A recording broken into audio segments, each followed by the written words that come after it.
दोस्तों, गुलाब का पौधा एक परमानेंट फ्लावर प्लांट माना जाता है। दोस्तों, किसी भी परमानेंट फ्लावर प्लांट को गमले में लगाते समय गमले की मिट्टी का बहुत अच्छा होना बहुत जरूरी है। अगर आपकी मिट्टी गुणवत्तापूर्ण है तो उस पर फूल भी बहुत अच्छे आएंगे और उस प्लांट की शाखाएं भी ज़्यादा रहेंगी। इस वीडियो में हम बात करेंगे कि गुलाब के लिए मिट्टी को कैसा रखना है। दोस्तों, मैं हूं अरुण कश्यप और आप देख रहे हो टू द ट्री चैनल।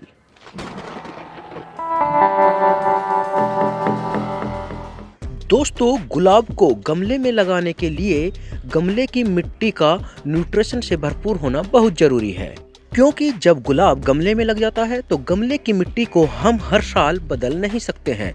दोस्तों, इसीलिए मिट्टी का न्यूट्रिशन से भरपूर होना बहुत जरूरी है। दोस्तों, अगर आपके गुलाब के गमले की मिट्टी अच्छी है तो आपके गुलाब पर फूल भी बहुत बड़ा आएगा और उसका साइज भी आकार में बहुत बड़ा होगा और उस पे शाखाएं भी बहुत ज़्यादा निकलेंगी। तो दोस्तों, गुणवत्तापूर्ण मिट्टी के लिए सबसे पहले हम लेंगे गार्डन सोइल। यह नॉर्मली गार्डन सोइल है। दोस्तों, गार्डन सोइल में पर्याप्त न्यूट्रिशन नहीं होते हैं। इसमें न्यूट्रिशन डालने के लिए हमें एक्स्ट्रा फर्टिलाइजर और कंपोस्ट डालने होंगे। तो दोस्तों, सबसे पहले आता है ये गोबर की खाद। दोस्तों, गोबर की खाद जो होती है मिट्टी में जादू कर देती है। यह मिट्टी को उर्वरक बना देती है और इसमें वर्मी पैदा कर देती है। दोस्तों, वर्मी पैदा होते ही ये मानिए कि आपकी मिट्टी सोने में बदल चुकी है। तो चलो इसे हम 20% अपनी गार्डन सॉइल में मिला लेते हैं। ये काम हम अपने अंदाजे से ही करने वाले हैं और इस प्रकार हम 20% गोबर की खाद मिला लेते हैं। अब आता है नंबर 2 पर। नंबर 2 पर आता है भैया सरसों की खल। सरसों की खल यानी कि मस्टर्ड केक। मस्टर्ड केक को मैंने जार में पीस लिया है और इसका चूरा हम डालने वाले हैं 10%। जी हाँ, 10% हम इसमें मस्टर्ड खल डालने वाले हैं। यह गुलाब के लिए बहुत ही लाभकारी होती है। आप इसका जादू देखना, गुलाब को दुगना तिगना कर देती है 2-3 दिन में ही। अब आती है नंबर 3, चाय की पत्ती। चाय की पत्ती तो ये मानो कि संजीवनी बूटी है गुलाब के लिए। इसके आगे ये माने कोई भी फर्टिलाइज़र इसके आगे फेल है। गुलाब के लिए ये संजीवनी बूटी है चाय की पत्ती। तो मैं इसे डाल रहा हूँ। इसे भी मैं 10% ही डालने वाला हूँ। मेरे पास बड़ी चम्मच है, मैं इससे डाल रहा हूँ।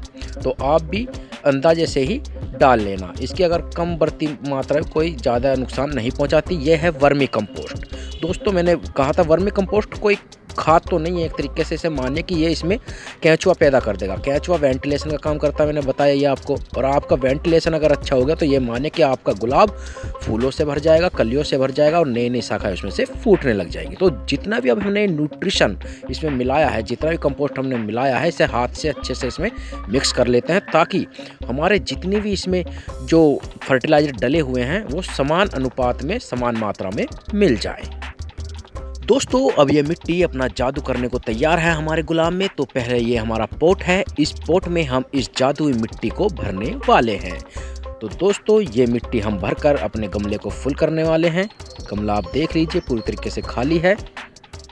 ऐसी जादुई मिट्टी होने के कारण बार बार आपको इसमें कंपोस्ट या फर्टिलाइज़र नहीं डालने पड़ेंगे। आपका गमला एक बार में ही तैयार हो जाएगा। तो हम अपने गमले को मिट्टी से भरकर कर लेते हैं तैयार। तो हमारी जादुई मिट्टी हो चुकी है तैयार। इसमें मैं एक जगह बना देता हूँ जिसमें हम अपनी कटिंग, जो कि मेरी गुलाब की कटिंग है थमले में, उसको मैं निकाल के लगाने वाला हूँ। तो इस ग्रो बैग में हमारे पास ये कटिंग है। इस कटिंग को हम अपने गमले में सेट करने वाले हैं। दोस्तों, इस प्लांट को कटिंग के द्वारा ग्रो किया गया है और ये नर्सरी से मैं इसे जाकर लाया था। तो नर्सरी वाले ने ही बताया था कि आपको इसे जाकर गमले में लगाना है और उसमें क्या क्या चीज़ डालनी है। जो चीज़ मैंने डाली है ना, ये सभी नर्सरी वाले ने ही मुझे बताई हैं।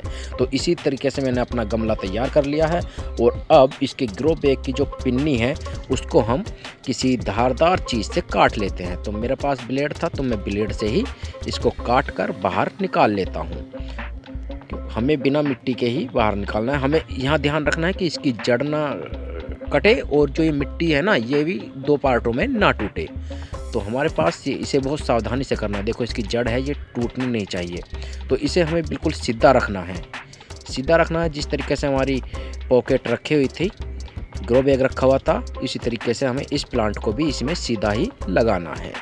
और धीरे धीरे से इसकी बराबर में से मिट्टी को हमें हल्के हाथों के साथ दबा देना है। हमें यहाँ पर ध्यान रखना है कि इसकी जड़ों को कोई नुकसान नहीं पहुँचना चाहिए। तो दोस्तों अब आती है पानी की बारी। तो हम इसमें नॉर्मल ही पानी देने वाले हैं और मैंने इस बोतल के ढक्कन में पहले ही छेद कर रखे थे, इसलिए फुहारा डालकर पानी दे रहा हूँ। तो पानी देकर देखिए दोस्तों हमारा गमला कितना अच्छा तैयार हुआ है। तो दोस्तों हमारे गुलाब का गमला पूरी तरीके से रेडी है और इस मिट्टी में हमने सभी पर्याप्त न्यूट्रिशन डाल दिए हैं। अब हमें 2 से 3 साल तक किसी भी प्रकार के खाद की, फर्टिलाइज़र की, कंपोस्ट की डालने की कोई ज़रूरत नहीं है।